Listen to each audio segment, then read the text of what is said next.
Hey guys, welcome back to the show. Today's episode is about a super hot topic, and that is thyroid and hormone imbalances and how to get them balanced again. And my guest is a superstar in this arena. She is the Thyroid-Fixer. Her name is Dr. Amie Hornaman, and she's awesome. Honestly, I love my conversation with her. She actually hosts a podcast as well called The Thyroid-Fixer that I was a guest on earlier this year. Amie, a little bit about Amie. She's a doctor of clinical nutrition. She's a functional medicine practitioner, and she is the founder of the Institute for Thyroid and Hormone Optimization. And like so many people in the health space, when she wasn't able to find what she needed for her patients, she went out and created it. So she's got an entire line of supplements, and some of them have really unique ingredients that you're going to have a hard time finding anywhere else. One of those we talk about here, and that is T2. We all talk about T3, we all talk about T4, but not very many people talk about T2. So enjoy the episode. If you decide to access some of her supplements, you can go to dramihornaman.com/nat, and they've given our community a beautiful discount of 10% off of anything that you want in that store with discount code NAT10. So thank you so much for being here. Totally appreciate you guys. Keep those questions, comments coming. Thank you so much for the reviews so far. And if you're looking to reach out to me, you can find me at natniddam.com. You can find Dr. Amie at Dr. Amie Hornaman on Instagram, and of course on her website, which is dramihornaman.com. Hey folks, just a quick reminder that all of the information presented in this podcast is for information purposes only. No medical advice, no diagnosing, no treatments suggested here. Before you try anything that you hear about or learn about here, make sure that you check with your medical provider. Welcome to the podcast, Dr. Amie Hornaman. I should have asked you how to pronounce your name before the podcast. Dr. Amie is fine. Hornaman is my last name, but just let's roll with Amie. It would have helped if I could have actually read my writing. Dr. Amie, it is so great to have you here. I'm so excited about this conversation because, as we were talking about before the podcast, thyroid. I don't actually remember the last time I sat down with a client who didn't have some kind of a thyroid issue going on. Clearly, you do what you do because you figured that out a long time ago. It's pretty prevalent. It really is. And there's so many, I'll say women, people, but it mainly affects women walking around undiagnosed, and they're suffering with these symptoms and they have no idea why. Yeah, no, it's amazing. And, I remember learning in school that one of the things they told us is that most women's thyroid takes a massive hit in pregnancy and nobody takes care of it. And that may be why so many women, maybe if we nurtured the thyroid through pregnancy and we took care of it postpartum, maybe they wouldn't end up falling off the cliff and having, underperforming thyroids for the rest of their lives. And yet this is completely going, like nobody talks about it. Nobody discusses it. And these poor women are left to struggle until somebody, if they're lucky, figures it out. Definitely. I was misdiagnosed 6 times before one doctor even figured out that I had hypothyroidism Hashimoto's. And then from there, we could get into the treatment protocols. The treatment didn't work because they went with their standard of care. And so I think that's where a lot of women get pushed to the background because, like you said, Nat, after pregnancy, it's called postpartum depression. Well, no, it's not. Your thyroid's a mess, or you just turned on that autoimmune switch for Hashimoto's because pregnancy is a stressor on the body. So any kind of stressor, perimenopause, menopause, any kind of hormonal shift, we can see a lot of thyroid problems express themselves. And when we get all of these symptoms of weight gain and fatigue and hair falling out, and they can't poop every day, and they can't think, and they think they're getting early Alzheimer's, it's really just the thyroid. And depression. Yeah. That's the other. And I think it's becoming like, this pet peeve in this world of the minute somebody gets given an antidepressant, I'm almost like, this is a red flag to see what the hell is going on. Yeah. Right. I did an interview a while ago with another doctor who the title of her interview was, "You do not have a Prozac deficiency." There's there's a place for antidepressants for sure. But unfortunately, I think right now they've become the blanket, like the easy, out, and what's worse, I think, is they don't work necessarily if they're not being given to the right person in the right way for the right reason. That's right. All right, so let's dig into thyroid. I mean, I think that, a lot of people are aware of the big symptoms of thyroid, right? Cold hands and feet. And I wonder if maybe today what we'll talk about is underperforming, but there's also overperforming thyroid. Like there's that sweet spot we've got to hit, and you don't want to be on either side of it. But the most common symptoms, which unfortunately mimics so many other symptoms, is the constipation, the depression, the hair loss you just mentioned, and so much else. But what are the other ways that people can tell that, I really need to get my thyroid checked? Or it's just that, it's that conglomeration of symptoms, right? And usually the big ones that I hear from my patients are, I'm gaining weight rapidly. I cannot lose weight no matter what I do. And the fatigue, just the crushing fatigue. And they've tried all the supplements. They've tried the B, they've tried the D, they've tried all those things that are supposedly great for energy. And they are just dead tired, cannot function. So I think when you're at that level, if you have that conglomeration of symptoms, including the ones that you mentioned with the constipation, depression, hair loss, then it's time to get it checked. It's time to look into your thyroid. Yeah. And then, okay, now we have to step into, well, how do I get it checked? What tests do I need? And if you go to your doctor and you say, hey, doc, you know what? I have all these symptoms, boom, boom, boom. Can I get my thyroid tested? Because I heard somebody talking on a podcast and she said, go get your thyroid tested. Yeah. And your doctor's going to be like, yeah, sure. And they're going to run 2 tests. They're going to run TSH, which is thyroid stimulating hormone. Yeah. And they're going to run maybe free T4. Now, that gives us a small little snippet. And listen, if your TSH is blown out of the water, you're getting flagged, then okay, your doctor might stop and say, hey, it looks like there's something going on here with your thyroid. But there are other very, very important tests that need to be part of that full panel. And you need to specify which tests to get to your doctor, or they're not going to be run. And that's the only way to get that full picture of your thyroid health. Yeah, I love it. And it's so true. And I mean, where I live in Canada, you sometimes have to fight tooth and nail to get them to be on TSH. I mean, you might get T3, T4, but good luck with RT3. Good luck with the thyroid antibodies. Like, good luck with any of this other stuff, which is, it's kind of baffling, right? Because it's a little bit like, well, why? Why is this such a problem? And even sometimes when we're willing to pay, we get told, yeah, no, you don't need that. Yeah.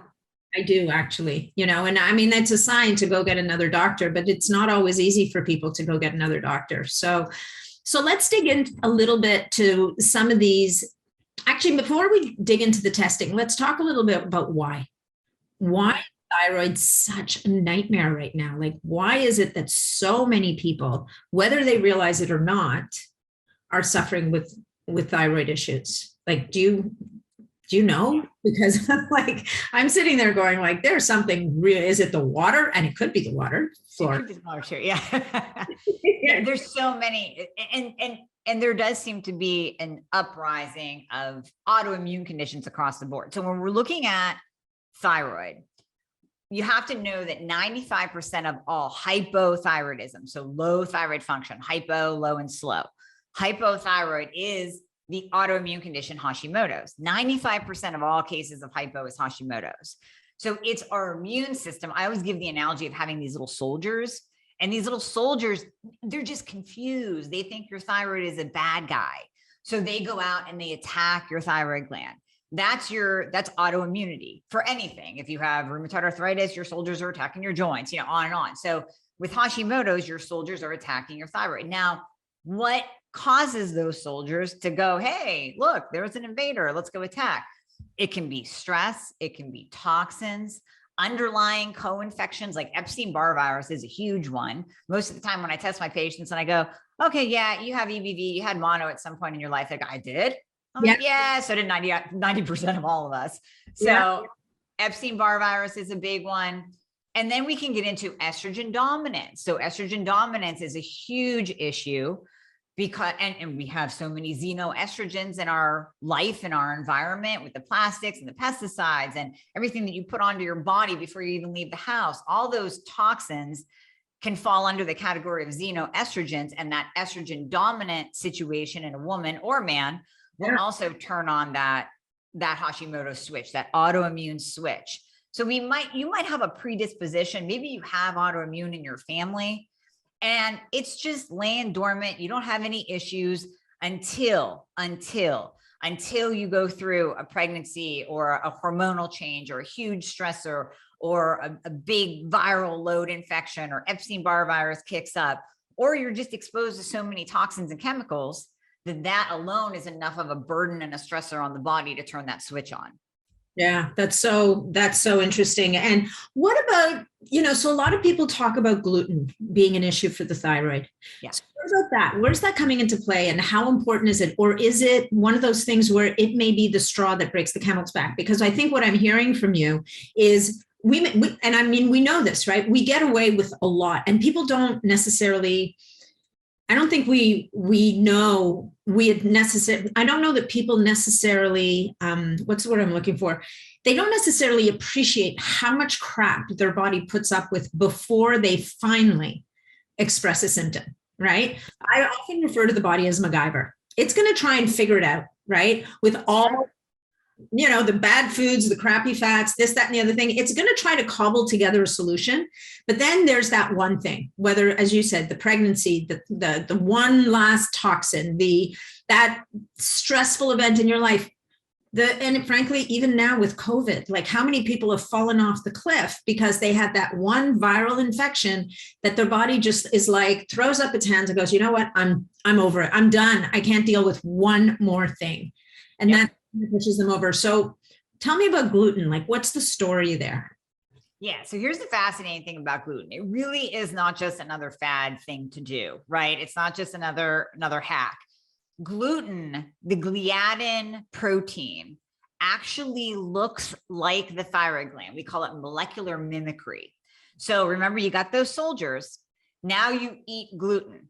So your soldiers are on watch and they go, hey, there's this thing coming in the body that looks like that invader, the thyroid, that bad guy, that we like to go out and attack. So we have more invaders coming in. Let's go. And then they start a war. So every time you eat gluten, your soldiers are going out and attacking your thyroid. Now let's think about it. If you were beat up every day, would you work well? Would you function well? Would you be able to like clean your house and get the kids to school and go to work? No. So if your thyroid is getting beaten up every single day because you're like, that gluten-free thing, that's a bunch of BS, then you are literally destroying your thyroid gland and you're reducing the amount of thyroid hormone that your thyroid is producing or was producing before it got beat up every day. Right. Without that thyroid hormone, you don't have a metabolism, you don't have energy, you don't have brain function, you don't have a lot of different things because the thyroid is the master gland. So that's why it's so important to be gluten-free when we have, well, really everyone should be gluten-free in my opinion, but especially when there is the presence of autoimmune, i.e. Hashimoto's, because you are going to further spur on that attack, that war on your thyroid. Yeah, no, that's such a, and it's such a crazy conversation about gluten because there are two camps. There's nobody should eat gluten ever because really there's no value in it to begin with. And then there's the other camp that says you should be able to eat gluten. And I think what we don't recognize again is gluten one of those things that our body naturally evolved to be able to need to deal with? And I don't know the answer to that. I don't know the answer. I do think that if we consider that a human evolution, like when did gluten get introduced into the human diet? And it would have been relatively recently, right? Right. So, and not to mention all of the horrible things we've done to gluten foods. That's what I was going to say, is just the denaturing of, because what I have heard, I haven't traveled over to Italy, but what I have heard, even celiac patients, can go to a different country, eat bread and pasta and not be affected. Yeah. And that is that gluten molecule in its most pure form before it got so destroyed through food manufacturing over here. Yeah, no, absolutely. So, okay. So gluten, I mean, I've been to Italy and Europe, and the thing with me is I don't react to gluten. I don't really react to gluten. So here's the interesting thing, right? I don't feel, so I'm not celiac. I don't feel that I react to gluten, but who knows? We were talking before that I have, kind of a subclinical underperforming thyroid like the rest of the planet. Yep. And is it possible that when I'm overseas, even though it's not sending me running to the bathroom, that it's another one of these microaggressors, right? It's like a microaggression. Death by 1,000 cuts is what you were kind of describing earlier, right? It's those little chips away at the thyroid that just doesn't help it to stand up and do what it needs to do. So, okay, so then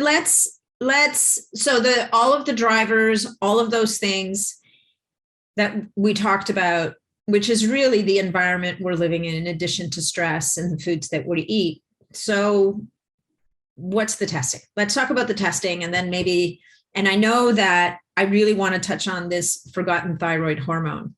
So I don't know if you want to talk about that before the testing or after the testing, or if it's part of the testing. So it's not part of the testing. So let's talk about the basic thyroid test you have to get. And then we'll get into then what you can do about it, medication, supplements, and then the different hormones that are important. So testing. So we talked about TSH, we talked about free T4. Now it's important to remember the two thyroid hormones that your thyroid produces, the main ones are T4 and T3. So when we test for T4 is inactive, totally inactive. You do not have one single receptor site on your cell for T4. You only have receptor sites on your cells for T3. So T4 has to go through this conversion process to become T3. Then it can get to the cell and make a happy cell because it can attach to the receptor site. So we want to test for free T3, that free, unbound, ready to be converted free T4, ready to be converted. And we want to test for free T3, which is the active thyroid hormone. How much do you actually have in your system that can get to the cell? So free T4 and free T3 are the two most important. You can get the totals of those two, total T4, total T3. They're helpful, but I really like to look at the free form of that. Then we go on to reverse T3, which I know you guys in Canada, man, you got to beg for that. You got to pay for it yourself if you can, like you said. Like, my God, reverse T3 is so hard to get, and yet it's so vital. Reverse T3 is the anti-thyroid hormone.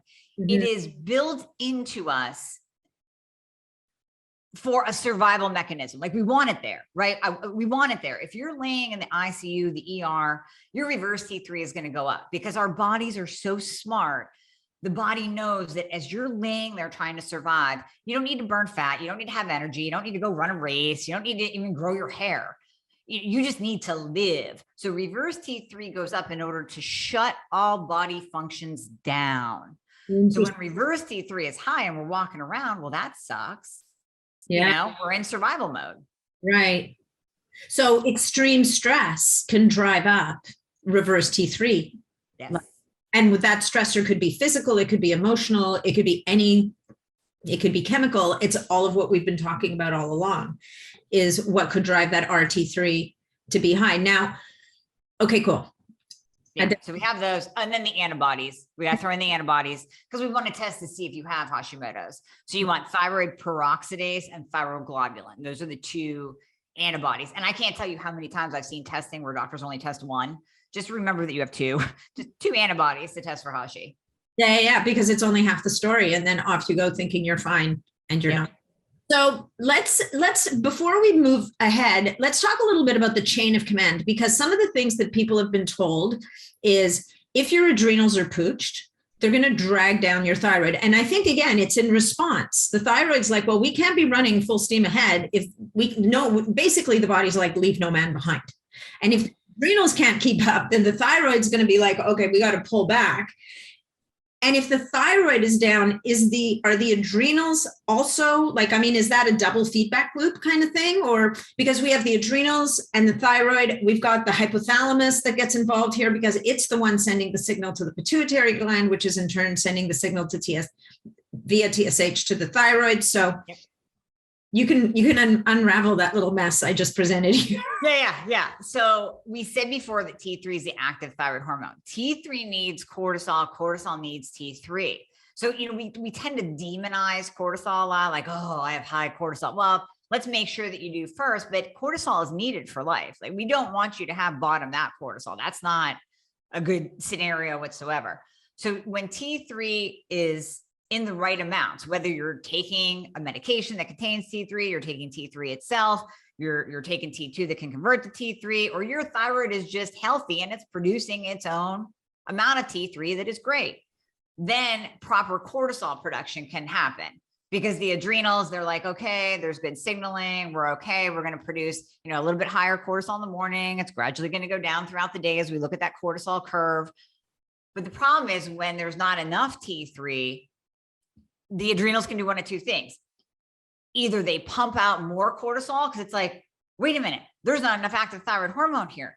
This person has no energy. They can't even run. Maybe if we pump out more cortisol, it'll bump up T3.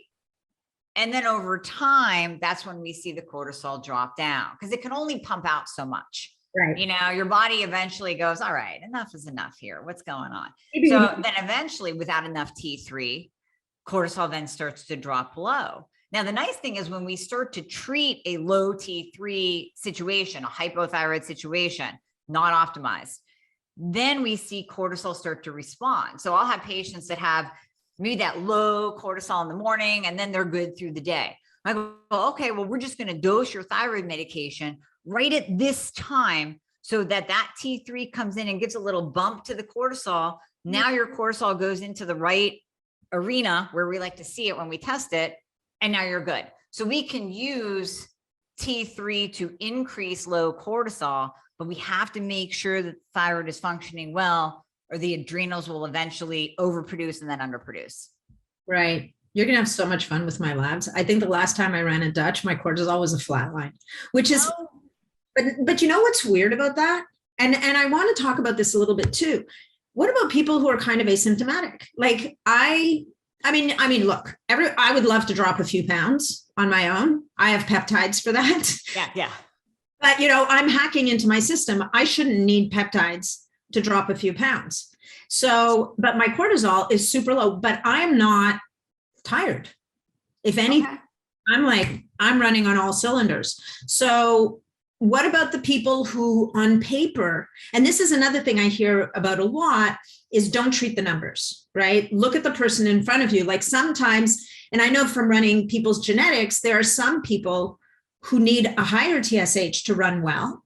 And then there's other people who actually seem to function better at a lower TSH. And some people are predisposed to be better converters of T4 to T3, and other people, not so much. That pathway is not super optimized.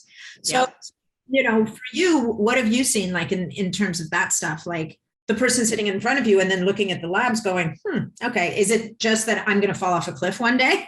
Or, right. How do you feel are those 4 words that are just not said enough in the medical system, no matter what medical system you're in?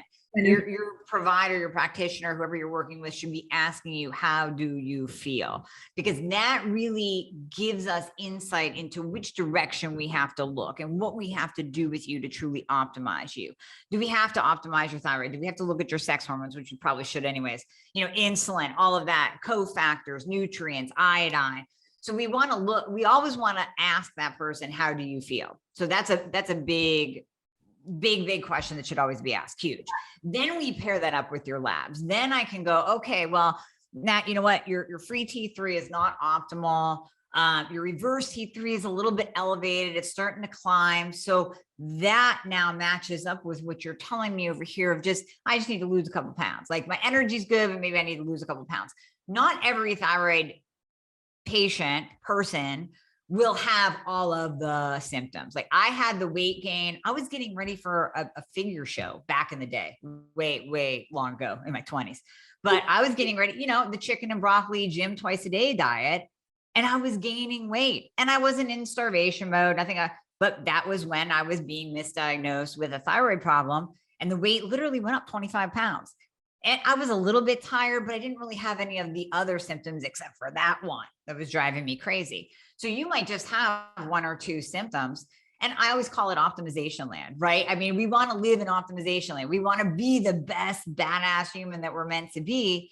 So you don't have to just chalk up a couple of symptoms. I'm just getting older. I just have to learn to live with it. No, through the advice that you give on your podcast, we know that you can do things to live an optimized life. So why not do it? Let's take those couple of symptoms, even minuscule, and let's figure out exactly what is causing that.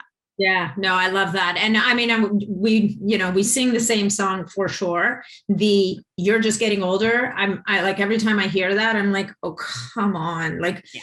It's true that there was recently a meme, and I don't know how old it is, that was going around that showed, I think it was Betty White, one of the Golden Girls at 50 versus today's 50-year-old. Oh my God. Like 50 in those days was old. Yeah. Super old. And so people were they were being fed the story. They had bought the story. They drunk the Kool-Aid. Like they were aging in many ways before their time. Whereas now, and I say this to people all the time, like we expect to age differently and we want our cake and we want to eat it too. We want to look amazing. We want to perform really well. We want a sharp brain and we want to be hiking when we're 80. Like we want it all. And if I can't hike when I'm 80, take me out. Exactly. Well, wait, didn't you just say on a podcast that and I didn't know this, my grandma would always watch Golden Girls. The Golden Girls, when that was being aired, their ages in that show were like 50s-ish, the same as what we see with Sex and the City. Like you can put those two, didn't you say like you can put those two next to, and the Sex and the City girls are the same age as the Golden Girls. And it's like a world of difference. Yeah. I don't think it was me that said that, but that is the perfect visual because, and I mean, look, I even look at my mom, which is interesting. And it shows us, I mean, we're getting a little off topic here, but it shows us a little bit how much mindset and attitude influences how we age as well. Definitely it's how we take care of ourselves, what we're told, right? If we're being fed the story that you're just getting older, deal with it, you're going down, see you later. Mm-hmm. Or do we believe in our heads? And, it's funny, like my parents are in their 80s, they're still working, they're kicking ass. And they're sitting there saying to me, well, I'm not moving into that old people's home place. It's full of old people. And I laughed at them the other day. And I said, okay, like not to be rude, but you kind of are old. Yeah. But what they're saying is those people act old. And mindset. Yeah. Right? It's mindset. So I'm total sidebar, completely off topic. I apologize, but I find that so fascinating. And part of it is, it does feed into the thyroid story in the sense of we accept feeling subpar. Mm-hmm. And that's why so often, in conventional medicine, we get stuck because we believe that this is how we're supposed to feel. We believe that it's supposed to be harder to lose weight when we're in our 50s and our 60s than it might have been in our 20s or our 30s. Although, as you just told us, it can be really hard to lose weight in your 20s too, right? Right.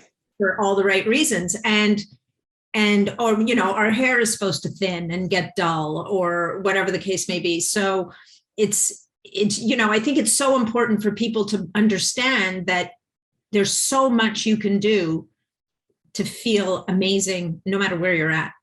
Yes. Right. Absolutely. Absolutely. And it's all about being optimal. So when we're even looking at the lab values, we have to look at it from a functional, optimal standpoint, not just, you're normal, quote unquote, because that's another big one. Oh, you're normal. You're fine. You're just getting older. You're normal. And it's like, wait a minute, normal is one thing. That's you're falling into that huge standard lab value range that was taken from a bunch of sick people. What functional medicine does is we take the fit, the healthy, the people in their 80s that are still kicking ass. And we go, let's test them and figure out what ranges to use. And that's why that functional lab value range is so much more narrow than what you'll see on your labs. But that's where we know you're going to feel your best. So we have to get you into those optimal lab value ranges, not just normal. Yeah, I love that. So do you want to, and I know that there's variation here of where different people will function well, but are you able to share with the audience a little bit of what should we be looking for on a TSH, a free T3, T4, on our T3, what is a danger sign kind of thing? I mean, we don't want any of the thyroid antibodies is my guess here. Right. You want those at 0. Yep. Are you able to give people still going to be a range? Like not everybody's going to be at the same place.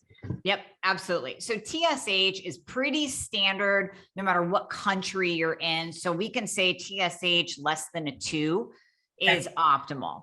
And now there are some functional practitioners that don't like it suppressed, but if we look at the basic physiology of the body, if I'm treating your thyroid and we're getting you optimized and I give you any kind of NDT medication, like Nat, you said you're on NDT, I bet even if you're on a small dose, we look at your TSH, it's going to go down. It's suppressed because of that HPT feedback system. The hypothalamus talks to the pituitary talks to the thyroid. And it just says like, hey, all right, we're good here. There's enough thyroid hormone. So it lowers TSH. So we really like that lower. TSH is one of the only tests where high means low. So as your TSH starts to climb, your thyroid is going lower and slower. It's getting more into that hypo state. Then when we look at free T4 and free T3, those lab value ranges can vary even amongst the different labs in the US, let alone different countries. So the way to go about that is for the free T4, and this kind of gets into different scenarios, but free T4, we want almost mid-range, maybe a little up. Free T3, I want in that upper quadrant of the range, and sometimes even over just a tad, because you are not hyper, meaning that like that high functioning, like too much thyroid hormone being produced. You are not hyper with a low TSH. You are only hyper with a sky high free T3, an elevated free T4, and a super suppressed TSH.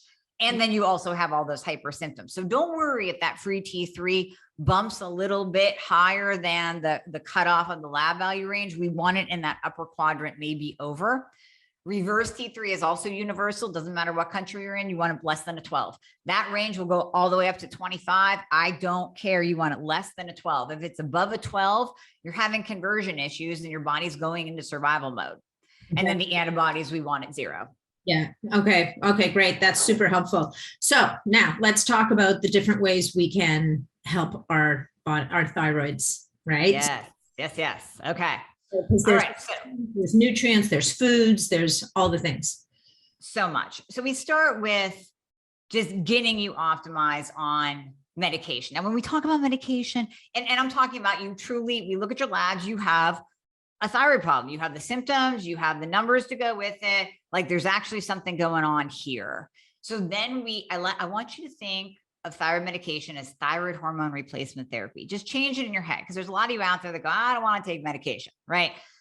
When we are replacing hormones that are no longer being made by your body, that's a good thing. If you needed insulin because you're a type 1 diabetic, you're not going to be like, no, don't give me that insulin. I don't want to take medication. No, you're going to take it to live.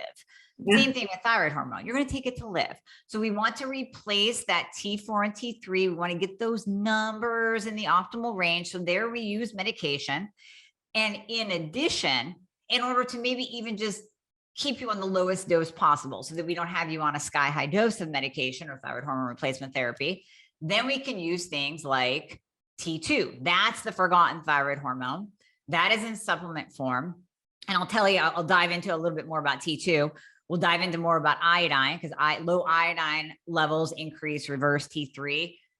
Then we can get into those nutrients. Magnesium, selenium, zinc, even proper vitamin D levels are very, very important. And those are very easy to add into your life, add in as a supplement regimen to get those numbers up into the optimal range. So I'll back up. I'll go back to T2. the forgotten thyroid hormone. People are going to ask, can you test for this? The answer is no. They have not yet developed an assay outside of the scientific studies that have already been done to look at T2. They haven't developed an in general for everybody test, but we know that it is produced by the thyroid. We know something very interesting about T2 is that it drops in pregnant women. When we test pregnant women, when we test their T2, it drops down because it is so metabolically active. It increases your basal metabolic rate. And in pregnancy, the body, again, being smart, knows that pregnant women don't need to be burning body fat. They need to actually maintain a weight, maintain their body fat, actually gain some weight in order to feed the life growing in them. So T2 will decrease in pregnant women. We can measure it there. And there is a little bit of T2 that is in natural desiccated thyroid medication. So we know it is contained there, although it's very small amount. Right. When we look at T2, the hormone T2, it is so fascinating. It just fascinates me to dive into the studies. So number one, we know it increases basal metabolic rate. They did a lot of study on rats, but the studies done on humans showed that the introduction of T2 used for 28 days resulted in a 4% decrease in body fat. Now, 4% is big when we're talking about a decrease in body fat. Yeah. So when we saw that, it was like, hey, this is fantastic. And when you look at the mechanism of action, what it's doing is it's stimulating brown adipose tissue. That brown adipose tissue is metabolically active. That your brown fat is actually good. We want that. We don't want to get rid of our brown fat. We want to make more, and we want to turn the white fat, the squishy, like, oh, I want to lose this, that squishy fat, the fat that causes metabolic disease, that causes obesity and diabetes and cardiovascular issues. We want to turn that into brown fat. And there's a ton of mitochondria in brown fat. That's actually what makes it brown, which is really cool. There's a ton of mitochondria in brown fat. So when you stimulate brown fat, you activate thermogenesis, or the burning of your white fat. Yeah. So the basal metabolic rate goes up with the administration of T2 without any thyromimetic effects, meaning you will not see your numbers change. And we don't want them to change because we don't want your doctor going like, hey, what's going on here? Your TSH is suppressed and oh, it looks like you're hyperthyroid. No, it's not going to affect your thyroid lab values. And it's not going to cause any cardiovascular side effects that can occur if you administer too much T3. And that's why a lot of doctors are a little bit wary of doing T3 medication or NDT, because they're like, oh, that T3, it can cause some yeah, it can increase your heart rate. It can increase sweating. It can increase your blood pressure. So we obviously want to be very careful with the dosing. If we are using thyroid hormone replacement therapy, we want to be careful of the dosing. But that's the beauty of T2, is it doesn't cause any kind of effect like T3 can cause. So I have patients that are very sensitive to T3. Even if we go up in tiny little doses, they're like, oh no, I'm getting jittery. I'm anxious. I'm sweating all the time. I just don't like this. I can't sleep. So we can use T2 to still get that fire burning, to still stimulate ATP production, to still stimulate brown fat. And then they get that basal metabolic rate increase. So they burn more fat over time without any kind of jittery or cardiovascular side effects. Wow. T2 sounds amazing. It sounds like the bomb. Like, I want to bring it. It's so cool. And sometimes a really good source of info are bodybuilders, right? Because they've done it all. They've experimented. They're like the original biohackers, right? So I heard one professional bodybuilder talking about what he uses with his clients getting ready for shows. And he even went into, we know that T3 can be abused and it can be used off label to stimulate body fat loss and to lose weight for a show. He goes, I don't use T3 with my girls. He's like, there's no way, because what it's going to do is it's going to shut down their own thyroid. They're going to end up hypothyroid after the show. They're going to put on 30 pounds after they're done. He goes, I use T2 because it's not going to shut down their thyroid and they're going to burn fat like crazy. So it was interesting to hear like a bodybuilder talk about it too, because they'll use anything.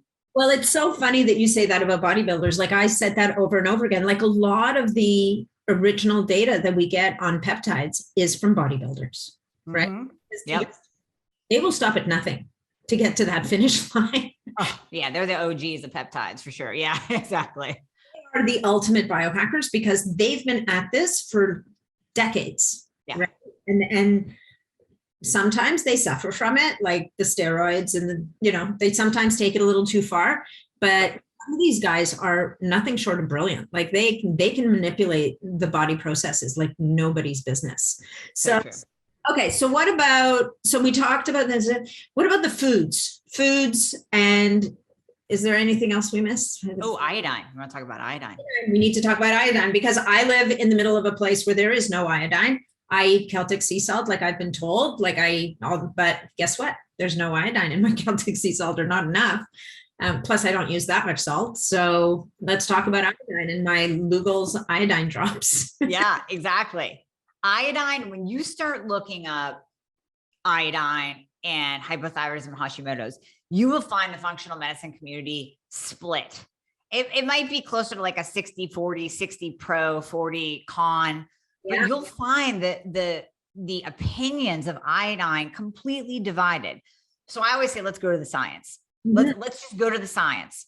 So we know that the thyroid gland, actually every single cell in your body needs iodine. So the use of iodine is very protective of your immune system. It's breast protective. We can use iodine to decrease fibrocystic breast disease. We can implement iodine for hair loss. World War II soldiers carried iodine for everything, any sickness, any cut, any wound, any whatever. So iodine is very universal in that it's antiviral, antimicrobial, antibacterial, boosts the immune system, very protective, but your thyroid gland needs it too. So when we're talking about T4, T3, T2, we talked about all the T's. What that means is it's like, picture a little ball and you have iodine atoms on there. So T4 has to convert to T3 by the body removing an iodine atom. T3 can convert to T2 by the removal of an iodine atom. And then actually an iodine atom can actually come on to T2 and plop onto it to become T3. So it's kind of fascinating when you look at the process, but the bottom line is you need iodine.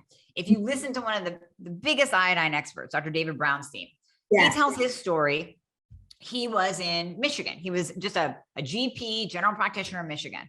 He's like, I kept seeing all these patients come in and they had thyroid problems, and like, I had no problem giving them thyroid medication, but I thought, what's the cause of it? Now I live on Lake Erie, so we are in the goiter belt. And he was like, I think it's low iodine. I kept testing for iodine. Everybody was low. We're in this goiter belt of low iodine.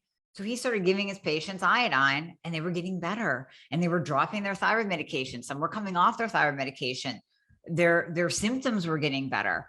So when we look at the fact that every single cell needs iodine, your thyroid needs iodine, it's protective, it's immune boosting, it protects against breast cancer. I mean, my God, why wouldn't you add it in? Now, can we go overboard? Yes. So just like anything, iodine got a bad rap when you had these group of practitioners that were heavy, high dosing it. And then yes, some people would go into a thyroid storm. They would go hyper. They wouldn't feel well because iodine detoxes too. On the periodic table, it's a halide. It's going to bind to the crap that we want out of your body anyways, like fluoride, chlorine, bromide. But in doing so, you could feel a little detoxy. You could feel a little icky. And people weren't liking that. And then they got into this, no, iodine is bad kind of scenario way of thinking. And it's just not. When you look at the science, it is so vital for every function in your body. Wow. So iodine, so interestingly enough, with it's interesting you mentioned the other halides, the bromine, the fluoride, the chlorine, like all of the enes, because these do present a problem. So like, for example, my husband's a swimmer, right? So the man's pickled in chlorine. Yeah. Even people who are switching over to bromine, they think, oh my God, it's so much better than chlorine. And it kind of is, but it's not, because we're going to absorb these things through our skin and they're going to end up displacing iodine. But now by reintroducing iodine, is it going to bump those guys out? Yeah. Yeah. So have your husband take iodine because it's going to help with his toxic burden of chlorine in his body. Right, right. Okay, that's interesting. I was under the impression that fluoride and chlorine and bromine were strong, like they had a stronger bond, and so they were displacing the iodine. But it's really, I guess it's more of a case of the body hates a vacuum, and if it doesn't have iodine, it's going to go to the next best thing. It's a little bit like fats in the cell membrane. If it doesn't have healthy fats, it'll use what you give it. Then you end up with stiff, dysfunctional membranes because the wrong fats are incorporated. Right, exactly. And those halides that you mentioned, they are all toxic to the thyroid. Yeah. So when overexposure occurs to those, the chlorine, and I mean, we did fluoride tablets as a kid. Oh my God. So when overexposure occurs, then iodine is going to drop. And now that's another root cause of increased thyroid conditions, is just exposure to the halides too. Well, and fluoride in the water. I mean, I still, like, I shake my head. I just don't understand. Like, it drives me a little bonkers. So, so about the Lugol's iodine, right? So these are iodine drops. They're dark, dark brown. One of the things I've been doing lately, and the first time I did the test, so it's the test, and you drop 4 drops of this dark brown liquid on your arm. You rub it into the arm. It leaves the inside of your forearm looking orangey brown. My fingers will be orangey brown. And the idea is you do this at night. And if you wake up in the morning and it's gone, it tells you that you need more iodine. And if you're still stained, then your body didn't kind of uptake it as efficiently. You don't need it as badly. Well, I can tell you my iodine disappears within the hour. Yeah. So take it orally too. So drop it in a little shot glass. It's going to taste like you're drinking a Band-Aid. Put a little bit of sea salt in there and just slam it down, do a chaser, but take it orally a couple times a day, and then just gradually kind of increase your dose. You don't want to take too much too fast. Yeah. But maybe you start off with 2 drops, 4 drops, and then you ride that out for a week or 2. And then maybe you go up to 6 drops, 8 drops, and you'll kind of know. There was one time I squirted too much out and I went, that's all right, I'll just take it. And I was kind of like a kid on candy, like too many cups of coffee. So, if you hit a dose where you're like, I was a little bit amped up today, then just back off to your last dose. And so is the arm test valid though? So then would I, over time, as my body kind of loads up with the iodine, would I see that brown stain stay longer when I do it? Like, how accurate is that test really? I've always wanted to ask a thyroid doctor, like, is it myth? Is it reality? Like, what's the scoop? Everything I have heard says that it's not that accurate. Now, I was interviewing a gentleman that does hair mineral analysis. And, when sometimes when you interview someone, they say that one thing and it sticks and you're like, that's it. I go, well, do you test for iodine? He goes, we don't test. Since every single cell needs it, why test? Just take it. I'm like, oh, yeah, good point. So, you can test, you could even do, there's so many arguments about the validity of testing, whether you do a provocation test, a 24-hour urine catch, blood, the arm test. There's so much argument as to even just the validity of iodine testing that it's like, just take it. Right. And if you get twitchy, back off. Yeah, back off. You can take some vitamin C too. And that's where the importance of salt is. So even as you're first starting taking iodine, use more of that real salt, the Celtic sea salt, use more of that, because that's actually helping the iodine to bind to the toxins and excrete it out your body. Okay. No, that's really interesting. And it's interesting with the salt, it's interesting about the HTMA, because those guys, what I love about hair tissue mineral analysis practitioners is they never look at one thing. They're always looking at ratios. And it's the thing that I think it's the thing that it's one of those, it's a bit like all this stuff you're talking about thyroid, like it's not just one thing. And in HTMA, it's never, is your calcium too high or your magnesium too high or your zinc or your copper? It's what are the ratios? Because sometimes high magnesium really means that you're low, but it's just that you're too high in something else that's displacing it. Like it's actually really complex. I'm an HTMA specialist myself, and she had this great certification course to become an HTMA specialist. And she goes, Nat, like, why don't you take the course? And I'm like, I'm going to just refer people to you and leave that, that's your zone of genius. I'm all good. Same. I'm the same way. I'm like, I don't have the brain capacity to learn that testing at all. That is, you're right. They are like geniuses on how they piece that together. super complex, right? So, all right. So I have so many other questions. So let me quick fire a couple of other questions to you. And then we don't have that much time left. So I want to make sure that we've hit all the points that you really wanted to hit, because I know you've also got really amazing thyroid supplements that you've developed in a vacuum. Like when you're not, as a practitioner, when you're not seeing what you need, this is when we get the most amazing supplements, right? From people like you who are in this space, who live, eat, and breathe it, and go, look, we are not seeing what we need. So I'm going to create it, right? Yep. But 2 questions for you: fasting and thyroid, and cold exposure and thyroid. Okay. So fasting and thyroid. Remember, so I always tell my patients, do intuitive fasting. If you wake up and you're not hungry, don't eat. If you wake up and you're like, wow, why am I so hungry? It's only 7 a.m. This is crazy. That's not a day to fast. Go ahead and eat. Make that a non-fasting day. You don't want to force a fast. And listen, we're type A's. We can easily get down that rabbit hole of like, today I'm going to do a 24-hour fast no matter what. And that's just not good. That's a stressor on the body. So we talked earlier about stressors, turning on that autoimmune switch. Any kind of stressor is going to affect cortisol, which then we tied together with the T3 and thyroid function. So you don't want to put an undue stress on your body just to achieve some biohack goal. And fasting is one of those that it can be dicey. Now, does it have a tremendous amount of benefits? Absolutely. With thyroid, any kind of thyroid condition, I normally see insulin resistance with that. So we know that fasting helps with insulin resistance. It helps lower the insulin, which high insulin will increase reverse T3. We don't want that. So yeah, fasting can have its absolute benefits. Put it in, really tune in and listen to your body. Listen to those hunger signals. Ask yourself, is this hunger or habit? Because if you're just getting up and eating breakfast because you did it for the 40 years of your life, then that's probably not a good thing. Maybe you do want to actually try some intermittent fasting to calm your digestion, take down that insulin, let everything chill out and work better, but you don't want to force it. So there's a fine line there with fasting and the thyroid for sure. Cold exposure, love it. Love it. It's another thing that activates brown adipose tissue. So we were talking T2 earlier.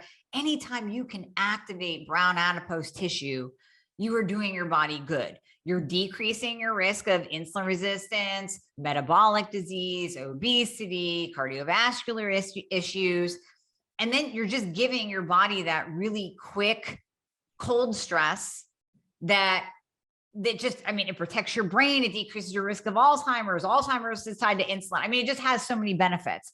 Yeah. So I'm a huge fan. I say, do it, go for it. It's only going to help. It's not going to hurt. It's only going to help. Okay, good. Well, one thing on the cold exposure, did you ever read Tim Ferriss's The 4-Hour Body book? No, I didn't. Okay, so he talks, and Tim Ferriss is all about, or at least at that time, I haven't dug into his stuff in a while, but he was all about at the time, what's the least I can do of one thing to get the most benefit, right? What's the minimum effective dose? And one of the things he figured out after sitting himself in a tub and making himself like virtually hypothermic too many times, figured out that in adults, the largest deposits of brown fat actually live around the top of the shoulders, right? And your back. And that's why when you're sitting in your ice tub, it's important, you guys, to get up to your neck, which you don't want to do. But you know what? Once you're in for a penny, in for a pound, just get in there. Because where a lot of the existing brown fat is. And I think brown fat begets brown fat.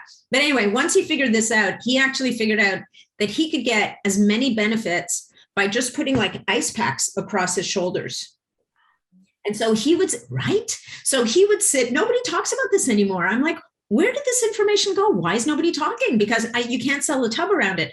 But imagine if you could sit and watch TV or whatever it is that you're doing and just have like this ice pack around your neck. And as we're speaking now in the UK, they're having this psychotic heat wave, right? It's 100 degrees in the UK and none of these people have air conditioning. It's got to be, we're just going to wait for the media to come out about the human cost of this heat wave. But imagine if people could just get this ice and put it across their shoulders. So anyway, it's just a little hack for people who either can't or won't actually get into the ice. Yeah, that's great. I love that. Yeah, he figured out that this actually, it's not as good as getting all of your body in the ice, but It's pretty good. It gives you a lot of the same benefits. So watch Netflix with an ice pack around your neck. There you go. There you go. All right. I know you have to run, but before you do, I know that you put your brilliant brain to work and said, okay, we need supplements that are not available on the market. So talk to us about that. Absolutely. So 3,5-diiodo-L-thyrine is T2. So we just, shorten it down. We say T2. Thank God. But I have been actually using this ingredient with my patients for decades, and the research is out on it. So I thought, you know what, we got to bottle this because there's so many. If I'm working with a patient, obviously we're going to work to get you optimized, but there's a lot of people that are on their own. I mean, I was on my own when I was being misdiagnosed. I was on my own when I gained 25 pounds, and there wasn't anything that I could just do to increase my metabolism, get this fat off, get the weight off, improve my thyroid function, increase my energy. And this is it. So that's why I came up with the Thyroid-Fixer. It's part of the Fixer line of supplements. Low testosterone be a whole other podcast that we can do with women. Oh, that's another issue. But yeah, Thyroid-Fixer contains that 3,5-diiodo-L-thyrine. Very hard to find on the market. Bottled it. Now it's available to people just to purchase. And we ship to multiple countries. So yeah, I'm going to be sending you some. I can't wait. I can't wait. So, what else would you like to leave people with? I just know that we're running out of time. I want to be respectful of your time. You have 6 minutes, you told me, on the clock. So I want to hand over those 6 minutes to you, Dr. Amie, and I'm inviting you to close the podcast with the clinical gems that you want to leave people with. Absolutely. Well, thank you. I know I could talk forever too. This has been a blast. The biggest thing is, number one, pay attention to your body, listen to your body. I felt like my body was literally rebelling against me and that I had no control. When you have symptoms, those are signs by your body, little flags, your body's going, hey, there's something going on here. Why don't you look deeper? So don't ignore them. Don't blow them off. Pay attention and really listen to your body, and then dig deeper. So you said earlier, Nat, if your doctor says no to testing, it's time to get a new doctor. 100%. If they won't do the testing that we just talked about today to get that full picture of your health, then what's the point? How are they going to help you if they don't even want to know the answers? Yeah. So keep going. Yeah, you might have to go into the functional integrative space, work with a specialist, but just keep going, because there are answers out there and there are people that can help you. I promise you that. There are people that can help you. Reach out to me. We can work together, whatever you need, but don't lose hope and don't stop. What if I would have stopped at doctor number 2? What if I would have stopped at doctor number 4? I wouldn't even be here with you today. I'd be on my couch, like 300 pounds and depressed. You have to keep going and not lose that hope. You have to listen to your body. You have to get all the testing done. And then we really have to get narrowed down in the treatment. So I use a term called both and when I'm talking about how I treat patients. We're going to do your thyroid and do hormones and look at your food and look at your supplements and look at your lifestyle and look at your sleep. You have to look at that full picture, because you can't do one without the other. I could throw all the T2 at you that I want. I can throw thyroid medication at you. But if you're over here going to McDonald's, if you're not sleeping, it's not going to work. Everything has to work together. Keeping your blood sugar under control, that has to work together. So it's about testing, listening to your body, not giving up, having hope, plugging away, and then really getting the proper treatment protocol. When I say treatment, that doesn't necessarily mean medication, but just the treatment protocol that is actually going to get you into that optimized space. Love it. I love it. All right, Dr. Amie, where can people find you? You can go to my website, dramieHornaman.com. You're going to be on my podcast, the Thyroid-Fixer podcast, so that you can listen to me there, hear me spew all things thyroid, hormones, all that kind of fun stuff. And then on my website, if you do want to work together, you can click the book a call. And if you want some of that Thyroid-Fixer T2, you can click on shop and grab some of that. Amazing. Thank you so much. This was fun. I'm so excited to have another conversation with you. Definitely. I could keep chatting for a long time. So Thanks. It's been a total pleasure. Thank you again. And I'm looking forward to chatting again soon. Absolutely. Thanks, Nat.